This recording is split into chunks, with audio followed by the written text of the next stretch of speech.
যেহেতু আইন দিয়েছে, আর এরপরও দুইটা বিল আছে, আমরা এই ফার্স্ট সেশনে আমরা পাশ করতে চেয়েছিলাম। তো মাননীয় বিরোধী দলীয় সম্মানিত নেতা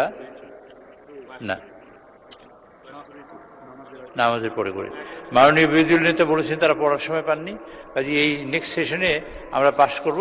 মানে আমি আমি অনুরোধ করতে চাই যে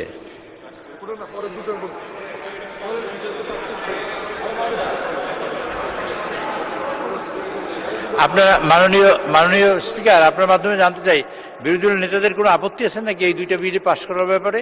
তাহলে আমরা এটা পাশ করে তারপর আমাদের জন্য মানে বিরতি দেই। দুইটা বিল আছে এখনো ভাই, সেইটা পাশ করার জন্য মাননীয় স্পিকার আপনি যদি অনুমতি দেন আর বিরোধী দলের নেতৃবৃন্দ যদি বলেন তাহলে এই দুইটা বিল পাশ করে আমরা নামাজের জন্য যাই। নামাজ তো ডিলে করা যাবে না। জি, ওকে। আমার মনে হয় নামাজের অনুমতি দিই, নামাজের এই বিলের জন্য নামাজ ক্যানট ওয়েট।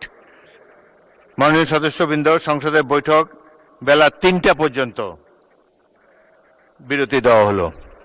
3:30 কথা ছিল 3টা। মাননীয় সদস্যবৃন্দ, বৈঠক বেলা 3:30 পর্যন্ত বিরতি দেওয়া হলো।